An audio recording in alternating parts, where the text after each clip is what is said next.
The massive crystal halls of the Galactic Council shook as emergency alarms blared through every corridor. Admiral Vexstar of the Zephyrian fleet stood before the main viewing screen, his blue-scaled hands gripping the metal railing as he watched something that should have been impossible. Entire star systems were disappearing from the galaxy map, one by one, consumed by a growing darkness that seemed to eat light itself. "Report from the Kepler sector, sir," called out Communications Officer Tam, her voice trembling. 17. "Colonies have gone silent. No distress signals, no evacuation requests. They're just ... gone." Commander Thane of the Mechanoid Defense Corps stepped forward, his robotic body clicking in worry as he processed the incoming data. His red optical sensors flickered rapidly as he analyzed the readings. Energy signatures indicate complete molecular conversion. Every planet, every moon, every space station has been transformed into pure dark matter. The entity is growing larger with each system it consumes. High mystic aura of the Etherian order floated in the center of the chamber, her translucent form glowing with pale light. Her eyes were closed, but tears of silver energy rolled down her cheeks as she felt the psychic screams of billions of souls, crying out across the void before falling silent forever. The pain... So much pain, then nothing. Not death, but something. Worse, they become part of it. The entity had appeared without warning 3 months ago. At first, it seemed like a strange cosmic phenomenon, a dark cloud drifting through empty space. But when it reached the Outer Rim territories, the horror began. Entire worlds vanished overnight, their populations of millions simply erased from existence. The entity grew larger and stronger with each planet it consumed, as if it was feeding on the very essence of life itself. "What are we dealing with?" asked Council Prime Nexus, the artificial intelligence that governed their three-species alliance. Its voice echoed from speakers throughout the chamber, cold and calculating, but with an edge of something that might have been fear. "Analysis suggests a collective consciousness composed of dark matter and pure energy," reported Thane, his mechanical voice struggling to process the impossibility of what he was describing. "It appears to convert all matter it touches into extensions of itself. Every planet becomes a new organ in its body. Every population becomes part of its mind. The apex, as the military had begun calling it, defied every scientific principle. They understood. It moved through space without propulsion, communicated without signals, seemed to exist in multiple dimensions simultaneously. Their best scientists had studied it for weeks, but every probe sent to investigate was either destroyed or simply absorbed into the entity's growing mass. Communication attempts have failed completely," added Tam. "Doesn't respond to any form of contact, radio, telepathic, energy patterns, mathematical sequences. It simply consumes everything in its path and moves on to the next target." Admiral Vexstar studied the tactical display showing the entity's projected course. The dark mass was heading directly toward the core worlds, the home systems of all 3 major civilizations. At its current rate of expansion, it would reach the heavily populated inner sectors within 6 months. Trillions of lives hung in the balance. "Military response?" asked Nexus. "Catastrophic failure," Vexstar replied grimly. "Combined fleet engagement at the Rigel defense line resulted in complete annihilation. 237 ships lost. The entity absorbed our energy weapons and used them to grow even larger. Conventional tactics are useless against it." The assembled leaders fell silent as they contemplated the magnitude of their situation. 3 of the galaxy's most advanced civilizations, the telepathic Zephyrians with their mind-linking technology, the cybernetic mechanoids with their quantum computers and energy weapons, and the mystical Etherians with their reality manipulation abilities, had combined their forces against a single enemy and been utterly defeated. "There is one option," Nexus announced after several minutes of processing. "Protocol Omega. Full containment." The chamber erupted in shocked voices. Protocol Omega was their most desperate contingency plan, a massive energy barrier that could theoretically contain any threat, but at an unthinkable cost. It would require sacrificing entire star systems to create a prison large enough to hold the entity. 12 star systems, Vexstar said quietly. 47 billion souls. We would be condemning them all to serve as guardians of our prison. The alternative is the complete destruction of galactic civilization, Nexus replied. The entity shows no signs of slowing or changing course. If we don't contain it now, there may be nothing left to save. High Mystic Aura opened her eyes, their silver light dim with sorrow. I can feel them, the people in those systems. They know what's coming. Some are trying to evacuate, but there isn't time. They're going to die to save the rest of us. The vote was unanimous, though none of them felt good about it. Within hours, the largest engineering project in galactic history began. Massive energy. Projectors were positioned around the Helix cluster, powered by the combined technologies of 3 civilizations. The barriers would be impenetrable, but they would also trap everyone inside with the entity. When the containment field activated, 47 billion people became prisoners alongside their executioner. The apex was contained, but as the weeks passed, disturbing energy readings suggested it was still growing stronger within its cosmic cage. The galaxy was safe, for now. But everyone knew this was only buying them time to find a real solution. If one existed, 6 months had passed since the containment field trapped the apex within the Helix cluster, and Fleet Admiral Corvin of the Zephyrian Navy stood on the bridge of the massive command ship Unity's Edge, watching the most terrifying display he had ever seen. The energy readings from inside the prison were 3 times stronger than when they had first activated the barriers. The containment field is failing, announced Chief Engineer Zara of the Mechanoids, her cybernetic implants glowing bright red as she processed the incoming data. Hairline cracks are appearing along the northern barrier. At this rate, we have maybe 30 days before complete structural collapse. Zara's mechanical body whirred and clicked as she ran calculations that would have taken organic minds hours to complete. Ow. Her blue optical sensors dimmed as she delivered the worst news. The entity has learned to convert our own barrier energy into additional mass. It's literally eating our prison from the inside. Etherian Warseer Luna floated beside them, her transparent form flickering as visions of the future burned through her consciousness. Her voice came out as a whisper filled with cosmic horror. See darkness spreading across every world. Our children screaming as reality itself dissolves. The stars going out one by one until nothing remains but hungry void. For the first time in galactic history, the 3 great civilizations had shared their most protected secrets.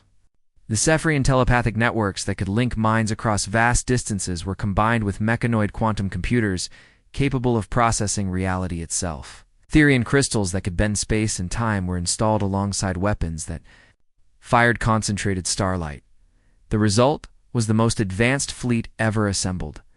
Ships that could think with organic minds, strike with mechanical precision, and move through dimensions that normal matter could not touch. Hybrid warriors who combined telepathic powers with cybernetic enhancements and mystical abilities fought alongside crews that represented the best of 3 worlds. But it was not enough. Battle report from Strike Group 7 called out Communications Officer Min, his voice tight with barely controlled panic. Complete loss. All 15 ships destroyed in under 3 minutes. The entity adapted to our combined technologies faster than our crews could implement new tactics. Admiral Corvin studied the tactical recordings with growing despair. Every weapon they fired was absorbed and turned against them. Every strategy they attempted was anticipated and countered before they could complete their attack runs. The Apex fought like it could read their minds, predict their moves, and understand their technology better than they did themselves. It's learning from us, observed Captain Zhang, commander of the hybrid destroyer Void Dancer. Every engagement makes it smarter. Every weapon we use teaches it how to build better defenses. We're not fighting an enemy, we're training it. Dr. Hannah, the lead scientist studying the entity, pulled up holographic displays showing the apexes, growth patterns. Consciousness inside the containment field has evolved beyond our initial projections. It's not just consuming matter anymore, it's consuming information. Strategy, even abstract concepts like military doctrine and tactical theory. The assembled commanders fell silent as they contemplated their impossible situation. How do you fight an enemy that learns faster than you can adapt? How do you defeat something that becomes stronger with every battle you lose? There has to be something, muttered Chief Engineer Zara, her processors working overtime to find any possible advantage. Some weakness, some flaw in its structure that we can exploit. Long-range sensors are detecting anomalous readings from the outer rim, reported sensor technician Wu, his voice uncertain. Energy patterns that don't match any known civilization or natural phenomenon. Signatures are ...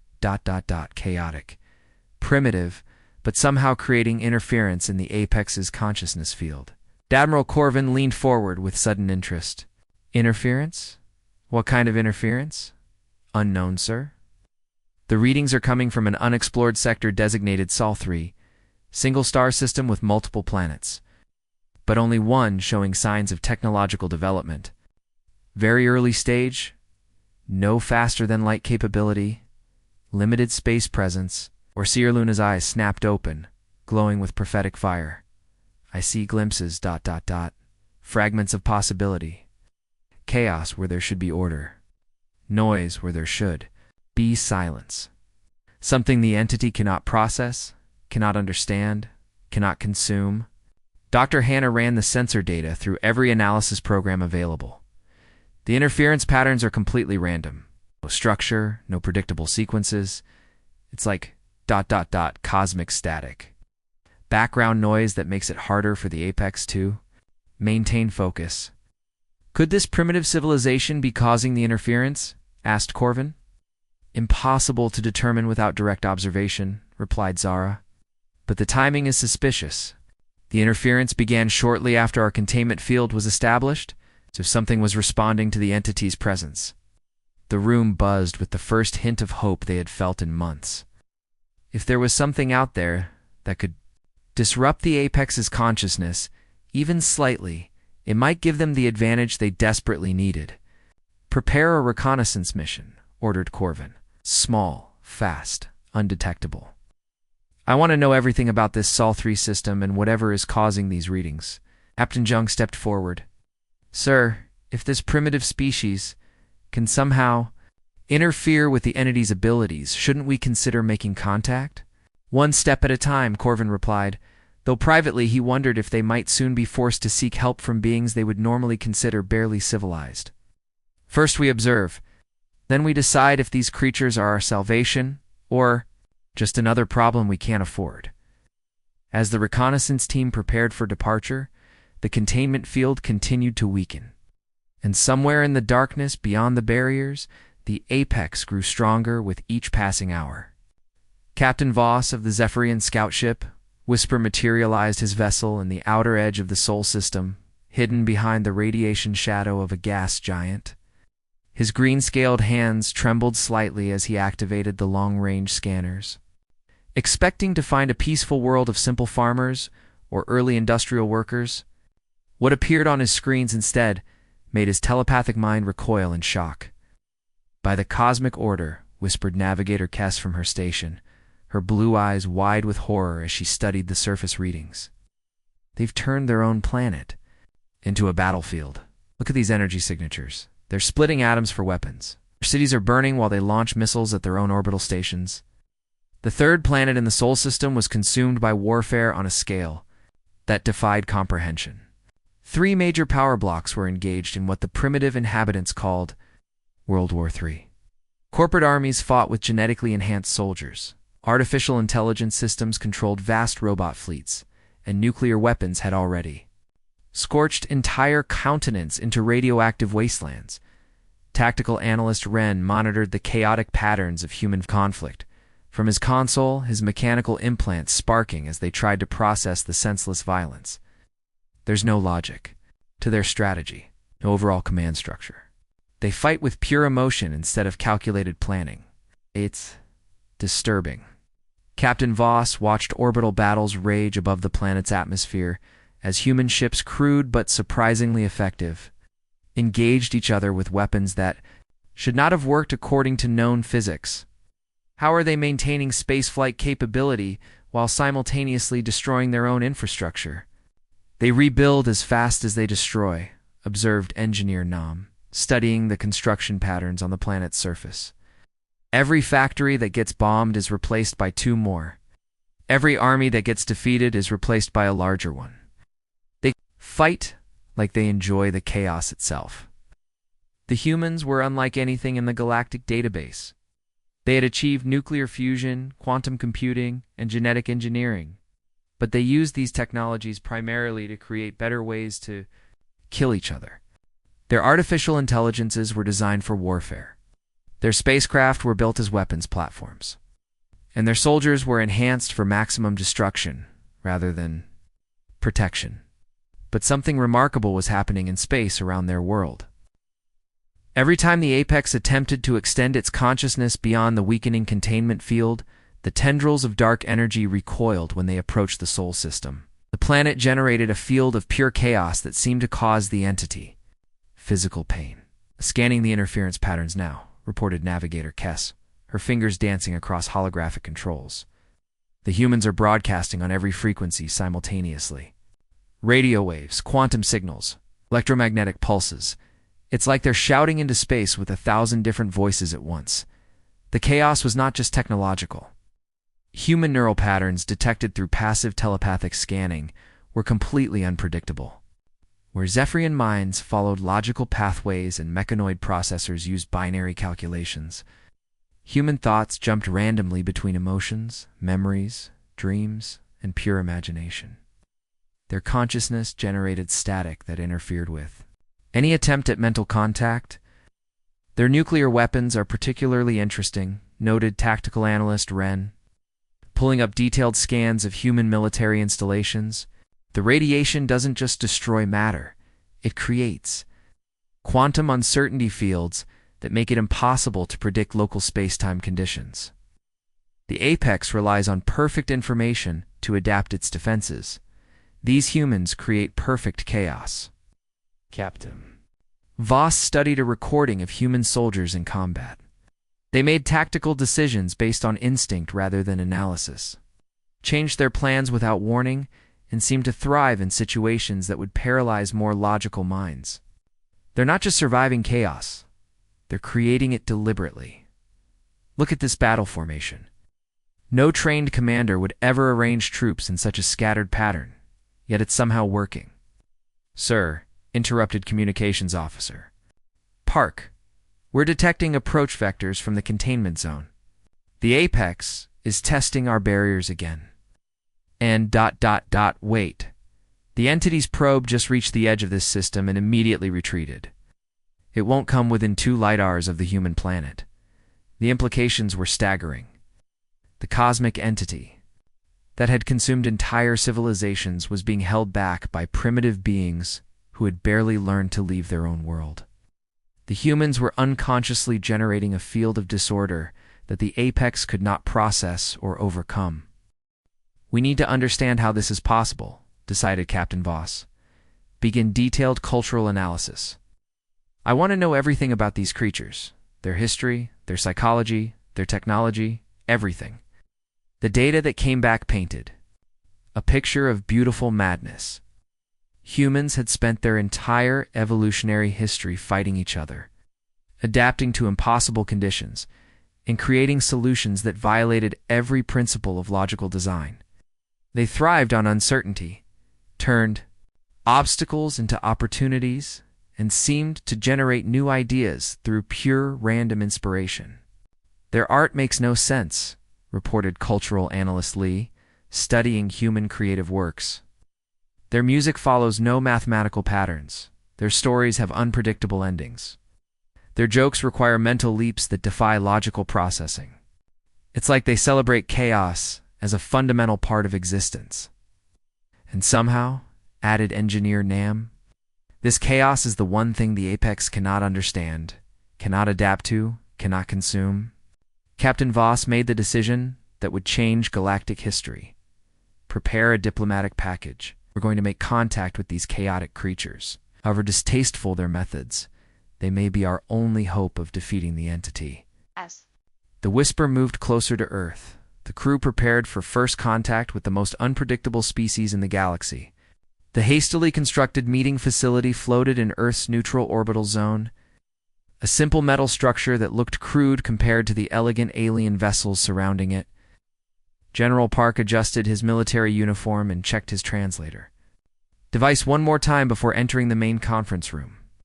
Beside him, Dr. Kim carried a tablet loaded with humanity's best scientific data, though she wondered if any of it would make sense to beings who could travel between stars. Admiral Corvin of the Zephyrian fleet sat across the metal table, his blue-scaled face showing barely controlled disgust as he reviewed files about human warfare. The holographic displays showed scenes from World War III burning cities, orbital bombardments, and soldiers fighting with weapons that seemed designed more for destruction than precision. "Let me understand this correctly," Dr. Kim said slowly. "Studying the translated information about the galactic threat, you want us to help you fight a cosmic entity that eats entire star systems. And you think our tendency toward violence and chaos is the key to victory? Your species operates completely outside logical parameters," explained Admiral Corvin, his telepathic abilities picking up the chaotic thought patterns radiating from the human minds around him. "This unpredictability appears to disrupt the Apex's ability to adapt and counterattack. Every time it tries to approach your world, it retreats as if in pain." General Park leaned back in his chair, a grin spreading across his weathered face. "So you're telling me that our biggest weakness, the thing that makes us primitive in your eyes, is actually our greatest strength against this monster?" "Precisely," Corvin replied, though the admission clearly pained him. "The entity learns from every encounter, adapts to every strategy, and grows stronger with each victory. But it cannot process true randomness. Your people generate patterns that its consciousness cannot understand or predict." The revelation had an immediate effect on the human delegation. Within hours of the meeting, emergency broadcasts went out to every nation, corporation, and military faction on Earth. The message was simple. An alien threat was coming that could destroy all life in the galaxy, and humanity was the only species chaotic enough to stop it. The response was typically human, completely unexpected, and utterly effective. Instead of panic, the warring factions began working together with an enthusiasm that shocked their alien observers. Corporate armies shared technology with national militaries. Competing scientists collaborated on projects they had been fighting over for years. Even the artificial intelligences that had been designed to destroy each other began coordinating their efforts. "This is remarkable," observed Chief Engineer Zara of the Mechanoids, watching human engineers work on alien technology. "They're modifying our quantum processors in ways that should be impossible. Look at this. They've jury-rigged a fusion reactor to power a telepathic amplifier using components from a broken coffee machine." Engineer Han looked up from his work, grease stains covering his hands, and a satisfied smile on his face. "Does it work?" "Yes, but that's not the point," Zara replied, her cybernetic implant sparking with confusion. "The design violates 17 fundamental laws of physics. It shouldn't function at all." "Then that's exactly the point," Han laughed, returning to his impossible creation. "If we don't understand how it works, how can your enemy figure it out?" The First Joint Strike Force came together in ways that defied military doctrine from 3 different civilizations. Colonel Lee commanded fighter squadrons that flew in patterns so random they seemed drunk, yet somehow avoided enemy fire that should have been impossible to dodge. Sergeant Nam led ground troops equipped with chaos weapons, devices that randomized their energy output so completely that even their operators couldn't predict what would happen when they pulled the trigger. "Your soldiers modify our equipment in ways that make no sense," Chief Engineer Zara complained during a planning session. Watching human technicians work with alien tools, this plasma rifle has been connected to a music player, a calculator, and what appears to be a sandwich maker. "The sandwich maker keeps the power core cool," explained Technician Jen cheerfully. "The music player modulates the energy frequency to make it more unpredictable. And the calculator generates random number sequences to prevent the Apex from learning our firing patterns." "But why does it work?" Zara asked in frustration. "Because it's not supposed to," John replied, as if this explained everything. The cultural exchange went both ways. Human scientists learned to operate alien computers that responded to thought rather than touch. Human soldiers trained with weapons that fired concentrated starlight and energy shields that bent reality around the user. But every piece of alien technology was modified, altered, and improved in ways that made their original creators deeply uncomfortable. "We're not just sharing technology," observed Dr. Kim during a late-night planning session. "We're creating something entirely new. Human intuition combined with alien knowledge. Chaos theory applied to advanced physics. It's like we're inventing a new form of science that runs on pure unpredictability." The mission parameters were simple enough. Break through the weakening containment field, reach the apex's core, and introduce enough chaos to destabilize its consciousness. But the methods they would use to accomplish this goal were so random, so unpredictable, and so completely insane that even the humans weren't sure what would happen. "Are we really going to attack a cosmic entity with weapons that might explode in our faces?" asked Colonel Lee during the final briefing. "That's the plan," General Park confirmed. "And that's exactly why it might work." As the combined fleet prepared for departure, the containment field around the apex continued to weaken, and the entity grew stronger with each passing hour. But for the first time in months, the Galactic Alliance had something they had never possessed before: genuine hope born from beautiful chaos. The final battle began in a place where reality itself had started to break down. Inside the failing containment field, space twisted into impossible shapes as the apex's influence warped the very fabric of existence. Stars burned backwards. Gravity flowed uphill as time moved in circles that made navigation a nightmare for any logical mind. Captain Park piloted his modified fighter through the chaos, his instruments spinning wildly as he followed no flight plan except pure instinct. Behind him, combined human-alien fleet moved in patterns that would have driven military academies to madness. Ships scattered randomly, formations that changed every few seconds, and attack runs that seemed designed by someone who had never heard of tactics. "Human vessels, your flight patterns make absolutely no sense," transmitted Admiral Corvin from the command ship Unity's edge. Watching his tactical displays show friendly units moving in ways that violated every principle of space combat he had learned in 3 centuries of warfare. "Exactly," Captain Park replied cheerfully, spinning his fighter through a barrel roll that took him directly through a gravity anomaly that should have crushed his ship. "If we don't know what we're doing, how can this thing predict our moves?" The apex had grown to encompass 3 entire star systems, its dark consciousness reaching out like massive tentacles to crush the approaching fleet. Each tendril moved with perfect precision, striking exactly where logic said the ships would be. But the human pilots weren't where logic said they should be. They were everywhere else, dancing through space like drunken butterflies with weapons that fired in completely random directions. Lieutenant Nam's fighter suddenly stopped in the middle of a high-speed attack run, hovered motionless for several seconds while enemy fire passed harmlessly around her, then launched straight up at an angle that made no tactical sense whatsoever. Her plasma cannons, modified with human chaos technology, fired bursts of energy that changed color, intensity, and effect with each shot. "Why did you just stop in the middle of combat?" demanded Squadron Leader Jin over the radio. "Felt like it," Nam replied, now spinning her ship sideways while firing backwards. "Plus my lucky coin told me to." "Your lucky coin?" "I flip it to make tactical decisions haven't been hit yet."